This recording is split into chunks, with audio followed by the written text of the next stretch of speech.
Naitwa Judith Mwandri. Mimi ni host kwenye Airbnb kwa miaka 5 sasa, na pia nina host kwenye booking.com kwa takriban miaka 2. Pia ni mshauri wa uwekezaji kwenye milki, kwenye ardhi, majengo maarufu kama real estate.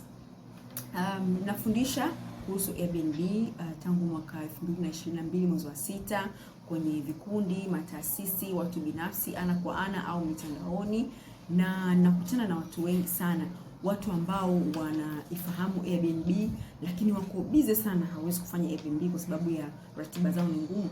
Nakutana pia na watu ambao wanapenda kufanya Airbnb, wameshaanza kujifunza kuijua lakini hawana nyumba. Lakini pia nakutana na watu ambao hawaifahamu Airbnb na hawana nyumba kuweza kufanya Airbnb. Sasa tunachokifanya ni tunawafundisha watu kuweza kuifahamu Airbnb, wote ambao wana nyumba na hata ambao hawana nyumba, na hata wale ambao wanafanya Airbnb lakini pia hawaipatii Airbnb vizuri. Na kuna kitu kizuri sana kwenye Airbnb kinaitwa co-hosting. Host ni mtu ambaye ni anapokea mgeni, manake ni mwenyeji. So co-hosting manake Airbnb inaruhusu watu mpaka 3 wanaweza kuwa host kwenye listing au kwenye nyumba moja. Co-hosting ni fursa nzuri sana ambayo inawakutanisha watu ambao wanaifahamu Airbnb lakini hawana nyumba na wale ambao wana nyumba lakini hawana muda.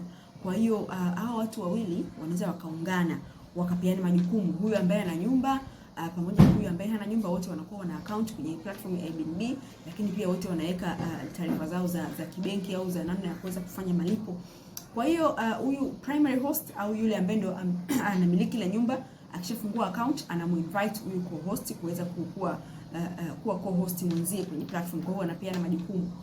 Huyu ambaye yeye anakuwa na nyumba, yeye anatulia na kusubiria mteja aje. Na huyu ambaye yeye anakuwa hana nyumba, yeye ndio anafanya matangazo kwenye mitandao mingine labda kama Instagram, Google My Business, kwenye mitandao mingine, lakini pia anakuwa anajibu mteja. Kwa mfano mteja kabla ya kuja anakuwa anauliza labda nyumba iko umbali gani kutoka airport, kutoka ferry, kutoka masoko makubwa, kutoka supermarket.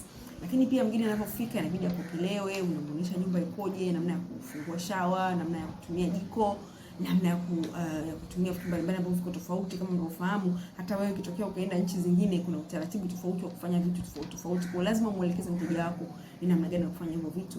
Lakini pia kumintroduce kwa staff ambao wako pale. Kwa mfano kuna mpishi au kuna kijana yuko pale kwa ajili ya kumsaidia shughuli ndogo ndogo, lazima mgeni wako umuelekeze. Lakini mara moja mgeni anaweza kawa na maswali, labda bwana nataka niende sehemu fulani panapobamba, wapi pazuri. Sasa pata picha, yule ambaye ana nyumba yeye yuko busy, labda amesafiri au ana vikao au yuko very tight, hawezi kujibu maswali. Na hapa ndiko co-host anakuwa anahitajika, kwa kuwa biashara ya Airbnb is more of a hotel business than a real estate business. Kwa hiyo ni lazima awepo mtu kuweza kumguide na kumuongoza huyo mtu throughout the stay anapokuwa amekaa. Kwa hiyo co-hosting inafanyika hivyo. Na kitu kwenye platform kinaitwa payment route, maana ya kwamba yule primary host anaweza kuset kiasi ambacho watagawana.